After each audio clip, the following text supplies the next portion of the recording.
जय हिंद महाराष्ट्राच्या भावी पोलीस अधिकाऱ्यांनो. मी विनोद मुंडे सर पुन्हा एकदा तुम्हा सर्वांचं यशवंत अकॅडमी या युट्यूब चॅनलवर मनापासून स्वागत करतो. आणि येणाऱ्या 29 मार्च रोजी जो पेपर होणार आहे पोलीस भरतीचा, त्या दृष्टिकोनातून आपण अतिशय संभाव्य प्रश्न आज या ठिकाणी घेणार आहोत. निश्चितच अपेक्षा करतो की आज होणारे प्रश्न तुम्हाला आवडतील आणि यापैकी एखादा तरी प्रश्न येणाऱ्या 29 तारखेच्या परीक्षेमध्ये तुम्हाला पाहायला मिळेल. चला, तर या ठिकाणी आपण आता वेळ न घालवता एक एक प्रश्न पाहू बेटा. पहा, पहिला प्रश्न काय आहे? 21च्या 4% हे 12च्या किती टक्के आहे? 21च्या 4% बघा, 21च्या 4% हे 12च्या किती टक्के आहेत? तर आपण म्हणू 12च्या x% आहेत. ठीक आहे, बघा पुन्हा एकदा, 21चे 4% बरोबर 12चे x%. तर बेटा आता मी या ठिकाणी 100 कॅन्सल करणार.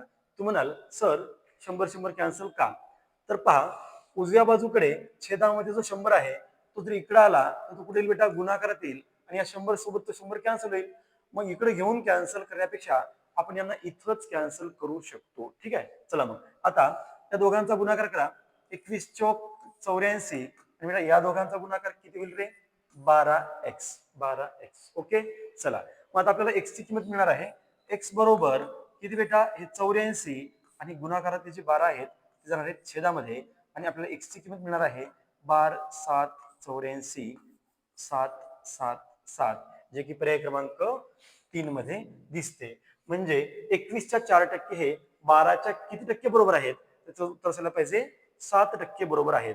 तर बेटा आता एक दुसरी पद्धत सांगतो. दुसरी पद्धत म्हणजे जास्त काही नाही, ते छेदामध्ये 100 घेण्याची आपल्याला गरज पण नव्हती. डायरेक्ट आपण काय करू शकलो असतो बघा.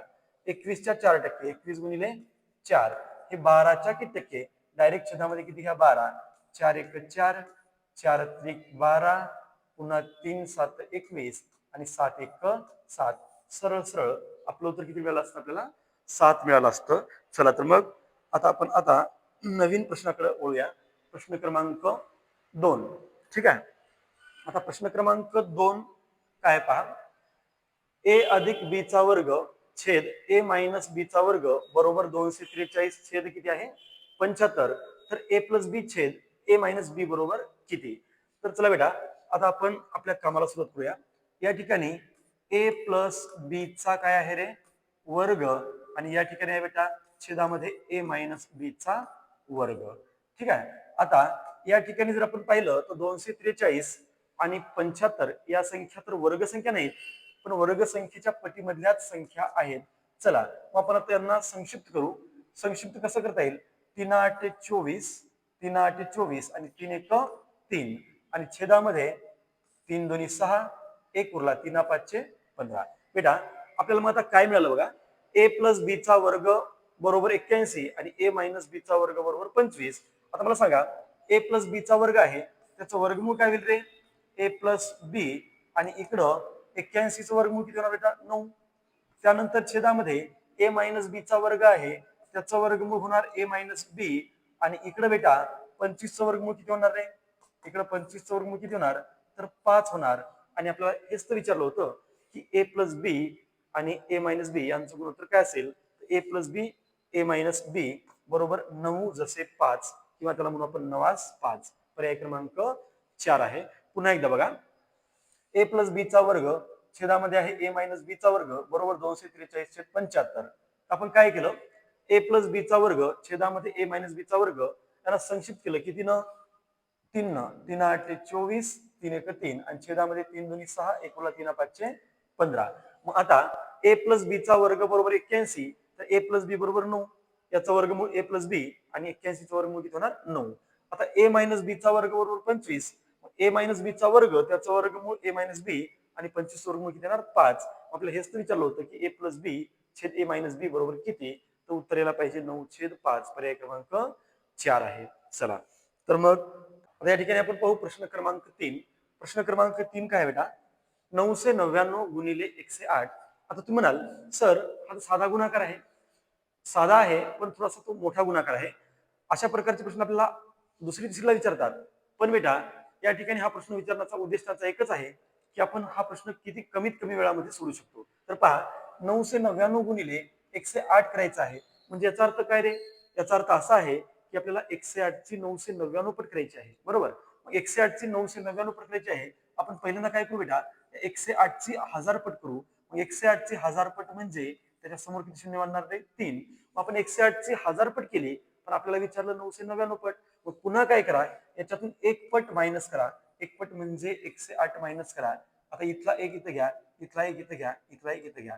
10तून 8 गेले 2, 9तून 0 गेला 9, इथं आहे 9, 9तून 1 गेला 8. या ठिकाणचा उसना घेतला होता, इथं आहे 7, या ठिकाणी आहे 0 आणि या ठिकाणी आहे 1. म्हणजे आपलं उत्तर यायला पाहिजे 1,78,7892. ठीक आहे, म्हणजे उत्तर आहे पर्याय क्रमांक 1. पर्याय क्रमांक 1 यायला पाहिजे. त्यानंतर पुढचा प्रश्न, प्रश्न क्रमांक 4. प्रश्न क्रमांक 4 काय बघा, त्याच प्रकारचा प्रश्न आहे. 1001 गुणिले 224 बरोबर किती? आता आपण जर एका खाली एक लिहून असा गुणाकार करत बसलो तर त्याला वेळ लागणार आहे.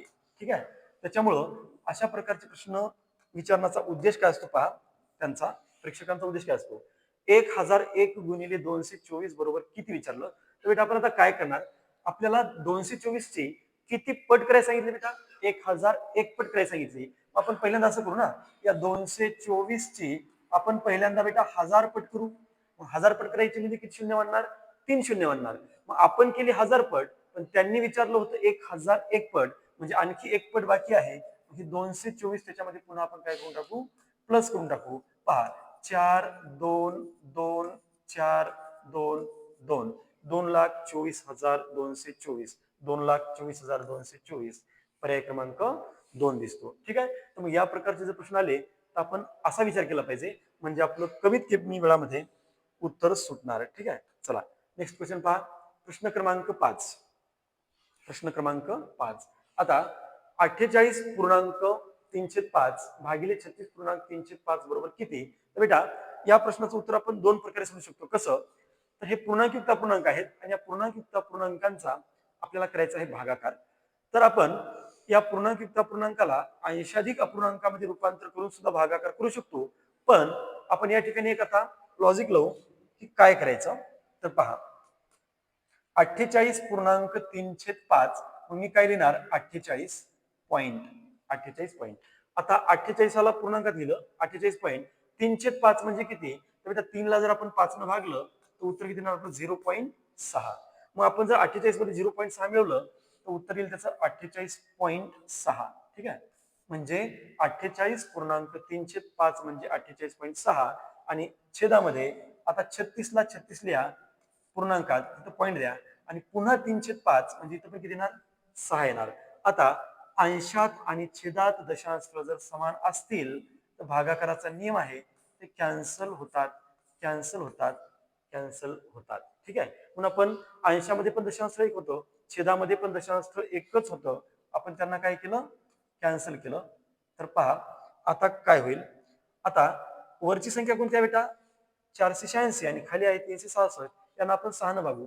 6 8 48, इथं असेल 6 1 6, खाली 6 6 36 आणि पुन्हा 6 1 6. तर आपल्या प्रश्नाचं उत्तर किती यायला पाहिजे, 81/61. 81/61 पर्याय क्रमांक 2 मध्ये आहे. ठीक आहे, म्हणजे आपण जर याला अंशाधिक अपूर्णांकामध्ये करून सोडवलं असतं बेटा तर वेळ भरपूर लागला असता.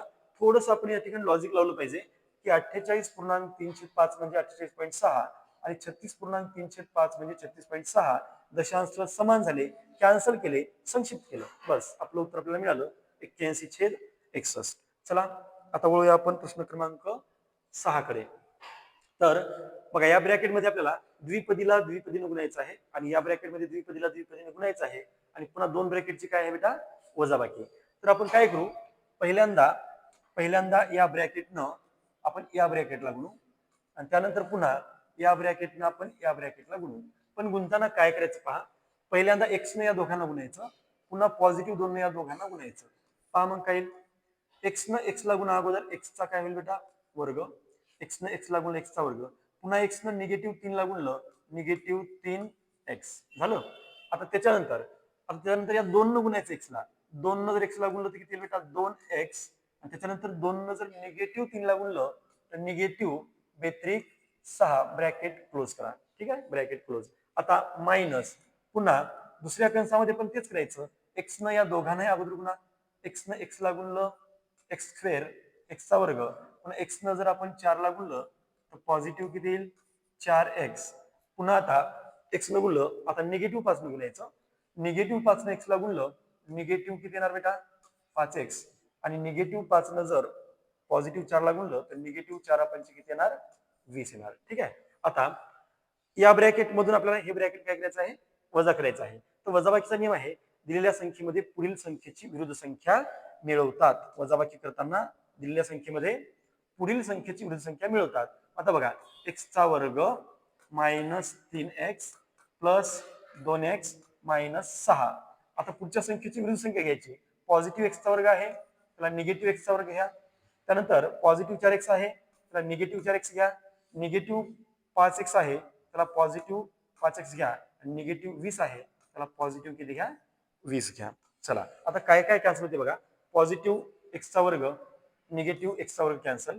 त्यानंतर हे पॉझिटिव्ह 5x आणि पॉझिटिव्ह 2x 7x है ना, आणि हे निगेटिव्ह 4x आणि निगेटिव्ह 3x. बघा निगेटिव्ह 3x आणि negative 4x negative 7x, positive 2x आणि पॉझिटिव्ह 5x पॉझिटिव्ह 7x. मग पॉझिटिव्ह 7x आणि निगेटिव्ह 7x काय झालं मायनस म्हणजे कॅन्सल झालं. आता उरलं काय बेटा निगेटिव्ह 6 आणि इकडे उरलं बेटा पॉझिटिव्ह 20. आता पहा एक नंबर आहे निगेटिव्ह आणि एक नंबर आहे पॉझिटिव्ह, दोघातला काढायचा असतो बेटा फरक आणि साईन द्यायचं असते मोठ्या संख्येचं. मोठ्या संख्येचं साईन म्हणजे पॉझिटिव्ह, लिहिण्याची गरज नसते नसते नसते. पहा आता आपलं उत्तर दिसणार पर्याय क्रमांक 3 मध्ये 14. या प्रश्नाचं उत्तर किती दिसायला पाहिजे तर 14 याला पाहिजे. चला तर पहा आता आपण पाहू प्रश्न क्रमांक 7. बघा प्रश्न 7वा काय म्हणतो बेटा.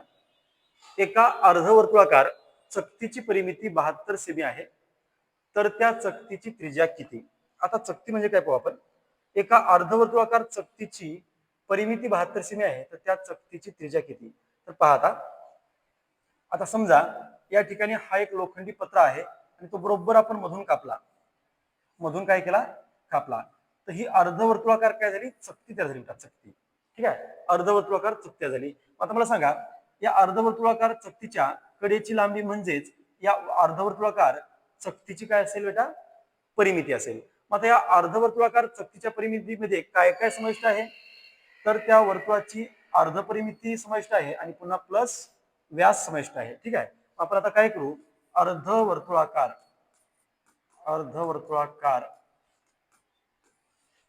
चकतीची परिमिती बरोबर पाय आर प्लस डी घेऊ. तुम्ही म्हणाल पाय आर प्लस डी का घेतलं, 2 पाय आर का नाही घेतलं. 2 पाय आर का नाही घेतलं कारण हे हाफ आहे ना, हा परिघ कसा आहे आता हाफ आहे म्हणून फक्त पाय आर प्लस डी घ्या. सांगा मग परिमिती किती दिली बेटा 72. पायची किंमत किती आहे 22/7 गुणिले आर आणि प्लस या डी ला बेटा आपण डी पण लिहू शकतो किंवा याला आपण 2r पण लिहू शकतो कारण डायमीटर हा त्रिज्येच्या दुप्पट असतो. ठीक आहे चला मग आता हे 72 ला 72 बरोबर या ठिकाणी यांचा गुणाकार किती होणार 22r/7 प्लस 2r.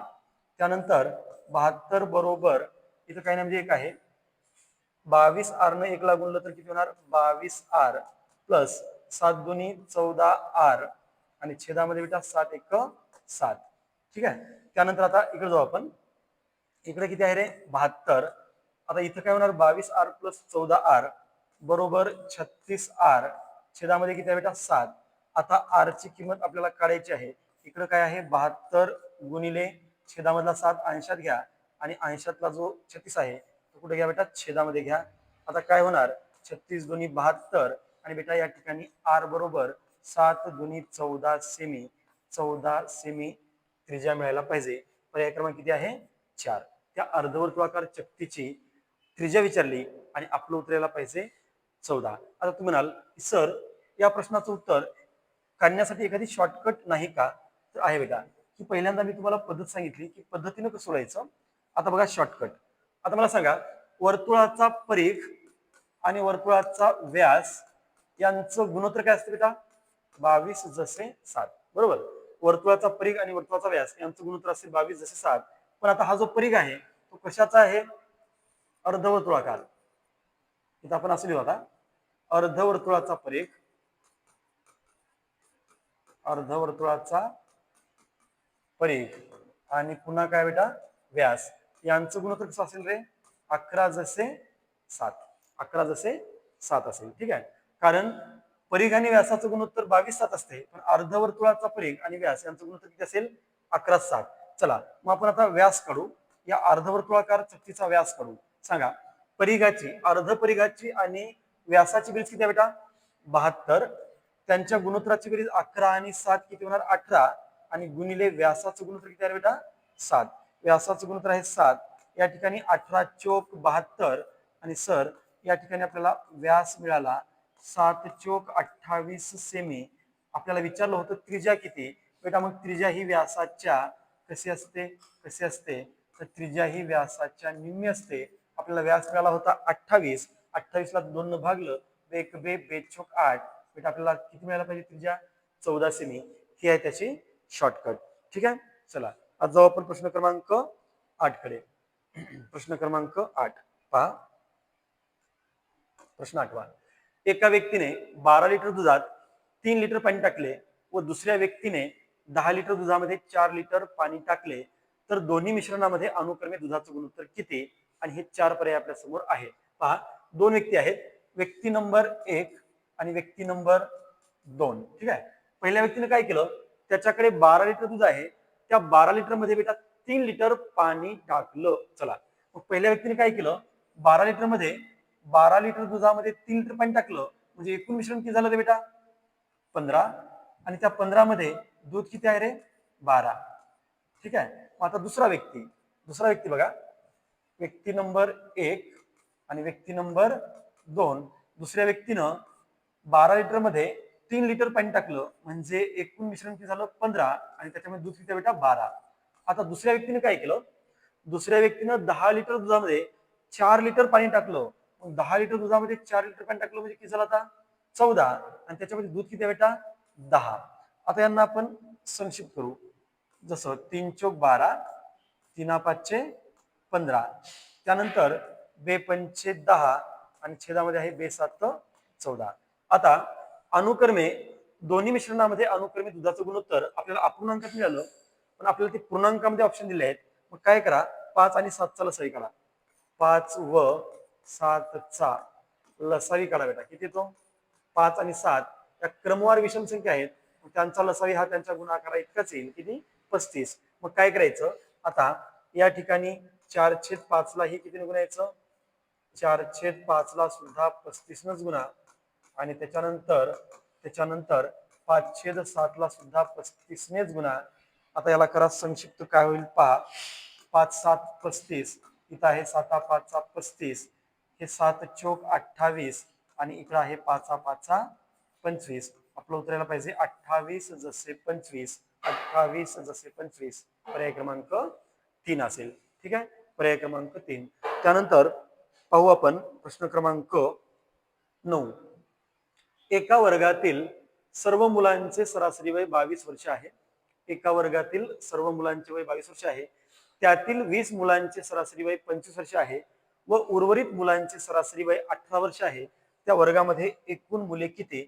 या ठिकाणी आपण एक्स पण मानू शकतो, पण आता एक्स आपण मानणार नाही. बघा, आपण याला मिश्रणामध्ये घेऊ. कसं, एका वर्गातील सर्वच्या सर्व मुलांचं सरासरी वय किती आहे बेटा 22. टोटल मुलांचं सरासरी वय आहे 22, त्याच्यामधल्या 20 मुलांचं सरासरी वय किती आहे बेटा 25 आणि उरलेल्या मुलांचं सरासरी वय किती आहे बेटा 18. आता आपण या ठिकाणी मिश्रण करू. बघा, हे 20 मुलं आणि हे उर्वरित मुलं, हे 20 मुलं आणि हे उर्वरित मुलं.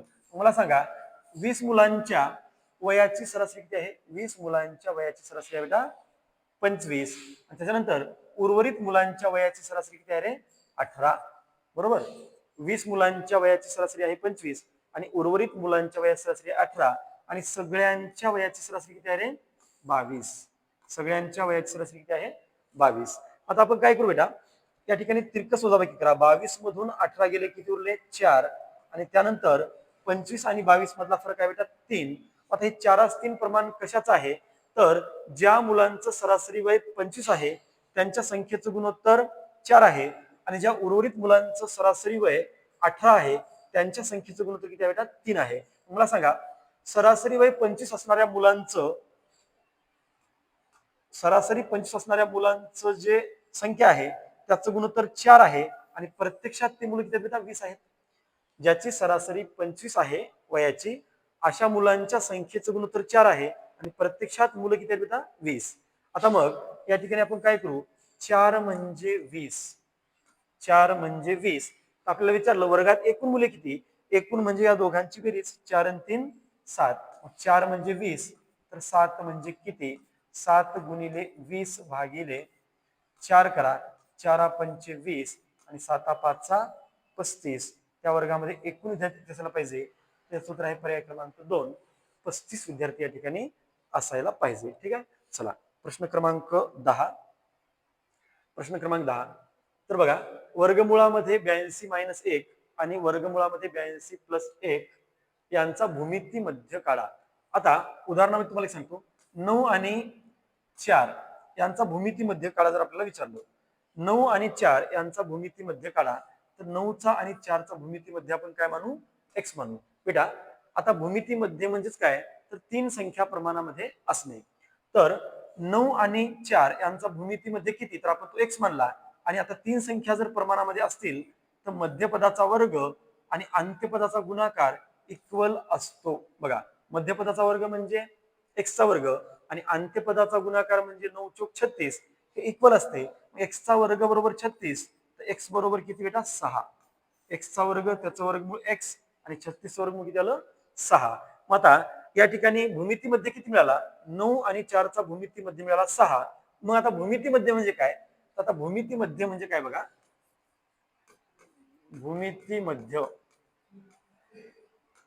भूमितीमध्ये आपल्याला कसा मिळतो, तर अंत्यपदाच्या गुणाकाराचं वर्गमूळ, अंत्यपदांच्या गुणाकाराचं वर्गमूळ. 9 चोक 36, 36 वर्गमूळ किती मिळालं 6.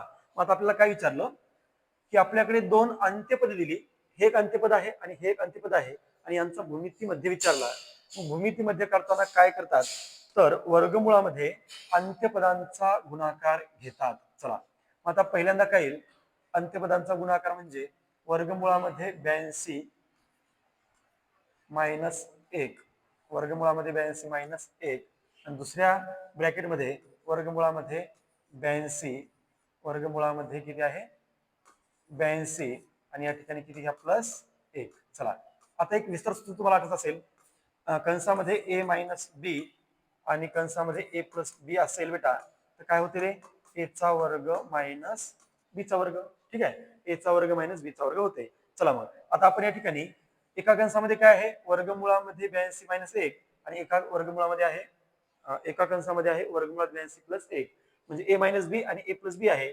आपल्याला काय करू शकतो आता, तर वर्गमुळामध्ये a चा वर्ग म्हणजे वर्गमुळामध्ये 82 चा वर्ग, वर्गमुळामध्ये कशाचा घ्या 82 चा वर्ग आणि मायनस पुन्हा 1 चा वर्ग.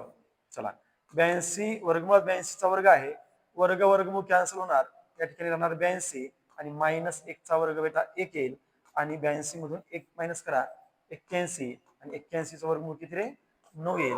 म्हणजे आपलं उत्तर यायला पाहिजे पर्याय क्रमांक 1. या दोन संख्यांचा आपल्याला भूमितीमध्ये विचारला होता, तो भूमितीमध्ये यायला पाहिजे 9. ठीक आहे, चला आता आपण जाऊया प्रश्न क्रमांक 11 कडे. प्रश्न क्रमांक 11 कडे, जर 576 गुणिले 121 बरोबर 69,696 तर 69,696 चं वर्गमूळ किती. आता मला सांगा की या ठिकाणी आपण जर पाहिलं बेटा, तर 576 पण वर्गसंख्या आहे आणि 121 पण वर्गसंख्या आहे. याचा अर्थ ही पण वर्गसंख्याच असेल. याचं कारण सांगतो, दोन वर्गसंख्यांचा जर तुम्ही गुणाकार केला तर येणारा गुणाकार सुद्धा वर्गसंख्याच असतो. बघा 9 गुणिले 4, 9 पण वर्गसंख्या आहे, 4 पण वर्गसंख्या आहे आणि या दोन वर्गसंख्यांचा आपण जर गुणाकार केला तर येणारा गुणाकार पण आपल्याला वर्गसंख्याच मिळतो. त्याच्यानंतर 16 गुणिले 4, 16 गुणिले 4, 16 वर्गसंख्या आहे, 4 वर्गसंख्या आहे आणि यांचा गुणाकार 16 चूक 64 हे सुद्धा वर्गसंख्या आहे. म्हणजे याचा अर्थ दोन वर्गसंख्यांचा गुणाकार हा वर्गसंख्याच येत असतो. आता मी तुम्हाला म्हणलं पहा, मी तुम्हाला म्हणलं की 36 गुणिले 4 बरोबर 144 तर वर्गमुळामध्ये 144 बरोबर किती, असा जर प्रश्न विचारला तर काय करायचं बघा. आता 36 आणि 4 चा गुणाकार किती आहे बेटा 144 आणि विचारलं 144चं वर्गमूळ किती. आता ही संख्या लहान आहे, आपल्याला सहज करता येईल. 144चं वर्गमूळ आहे 12. पण काय करायचं असते बघा, या दोन वर्गसंख्यांचा जो गुणाकार आला तो वर्गसंख्याच असेल. मग याचं वर्गमूळ कसं काढायचं, तर डायरेक्ट काय करायचं बघा, 36चं वर्गमूळ गुणिले या 4चं वर्गमूळ काढायचं. 36चं वर्गमूळ 6 आणि 4चं वर्गमूळ 2, साइन दोन्ही 12 मिळालं. 144चं वर्गमूळ किती मिळालं, 12. मग हाच नियम आपण आता इथं वापरू. चला, हाच नियम इथं वापरू.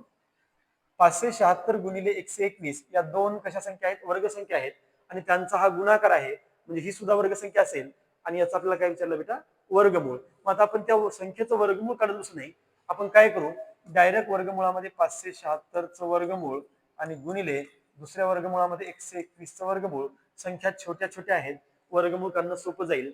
576चं वर्गमूळ आहे 24, 121चं वर्गमूळ आहे 11. 24 × 24 4 हातचे 2, 24 × 24 25 26. आपलं उत्तर असायला पाहिजे 264.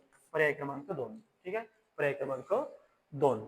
चला पुढचा प्रश्न घ्या, शेवटचा पहा. दिलेल्या आकृतीमध्ये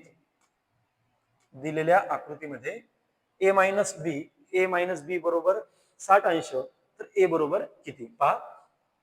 आता या ठिकाणी बघा, आपल्याला दोन कोण दिसतात, दोन कोण. तर यांना म्हणायचं बेटा रेषीय जोडीतील कोण. रेषीय जोडीतील कोण आहे तर या ठिकाणी लिहायचं राहिलं होतं, ए आहे आणि या ठिकाणी बी आहे. चला, दिलेल्या आकृतीत a मायनस बी बरोबर 60, तर a बरोबर किती बघा. या आकृतीमध्ये a मायनस बी चं अंशात्मक माप किती दिलं, 60 अंश, आणि विचारलं a ची किंमत किती असेल. तर मला सांगा, कोण ए आणि कोण बी हे रेषीय जोडीतील कोण दिसतात. रेषीय जोडीतील कोण म्हणजे काय, ज्या दोन कोणांच्या मापाची बेरीज 180 अंश असते, अशा कोणांना आपण रेषीय जोडीतील कोण म्हणतो. मग या ठिकाणी रेषीय जोडीमधले कोण कोणते आहेत बेटा, रेषीय जोडीमधले कोण कोणते आहेत, तर ए आणि बी आहेत.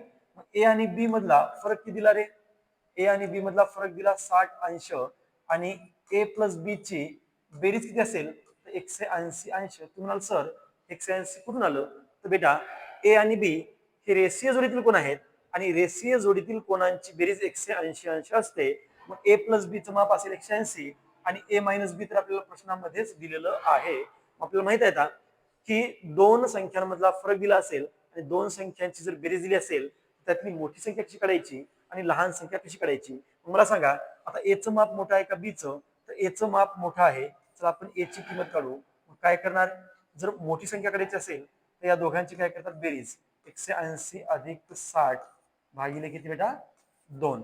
मग ए बरोबर किती येईल, 180 अधिक 60 240, आणि छेदामध्ये आहे 2.